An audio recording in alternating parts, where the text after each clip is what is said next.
Hello, ladies and gents, boys and girls, people of all ages, sexualities, and identities, and welcome back to another Doctor Who review. And today's second Doctor Who review on our David Tennant 10th Doctor Marathon is none other than the Shakespeare Code.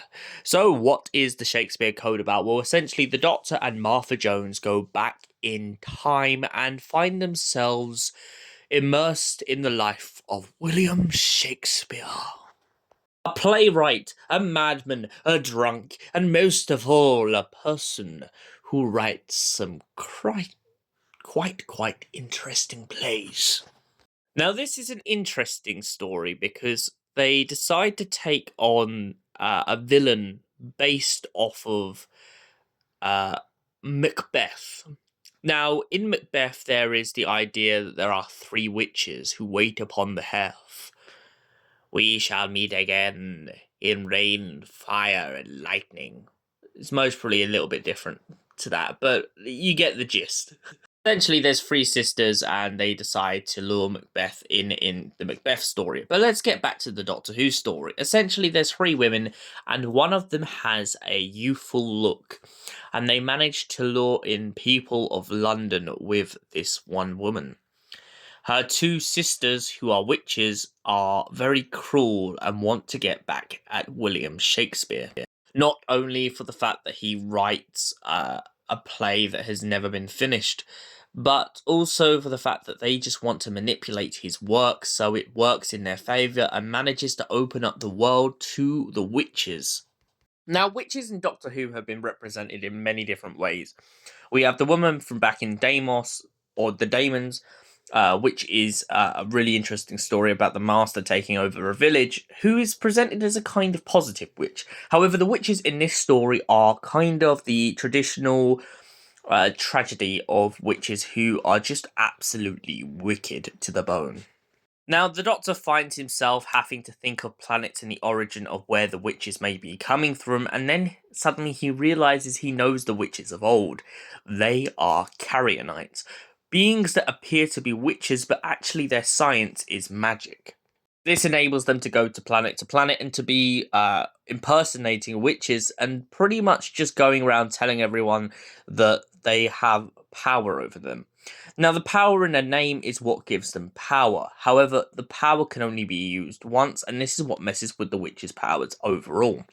The Doctor, Martha, and William manage to chase down the witches to the Globe Theatre and interrupt them on the stage. Now, one thing I think we're going to have to get to the bottom of with during this review is there is a couple words used in this episode that haven't exactly aged well. And now, for the trans community and everyone out there who is very against this episode, I just need to reiterate the same things everyone has been saying online.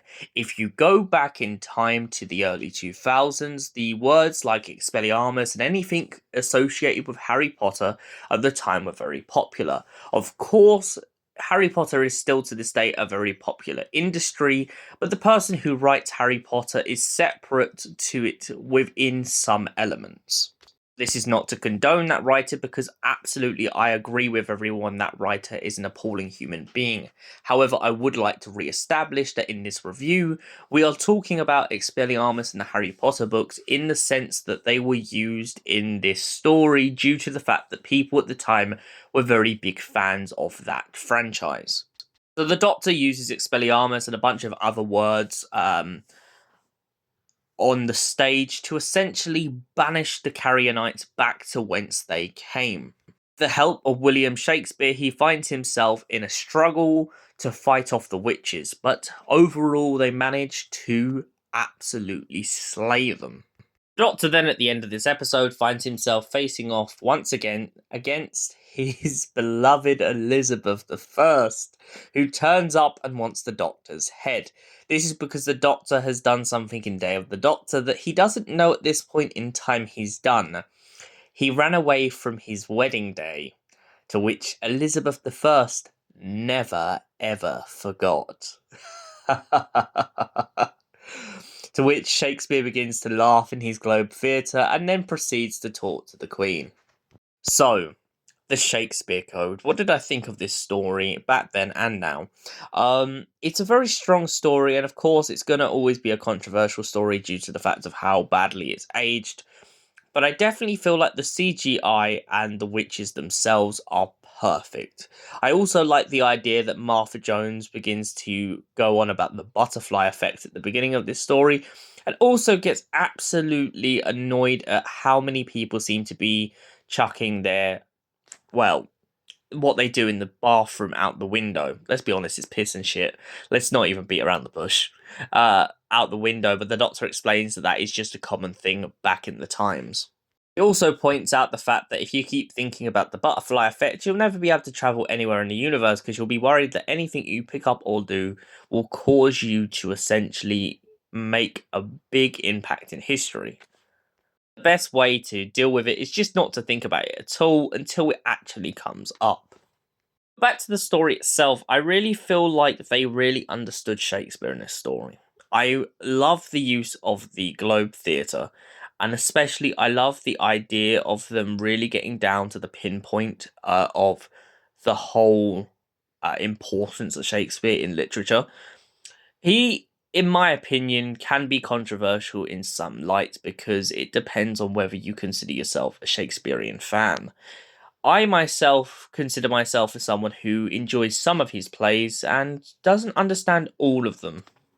But that is no means to discredit him for a lot of the plays that he wrote, especially from A Midnight Summer's Dream, um, Macbeth, Henry V, if I'm right, and a bunch more. Overall, as a historical, this story is very, very on point, and for that reason, I give it a solid 8 out of 10. Thank you for watching, and we'll see you in the next Doctor Who review. Until then, goodbye, stay beautiful, you beautiful people.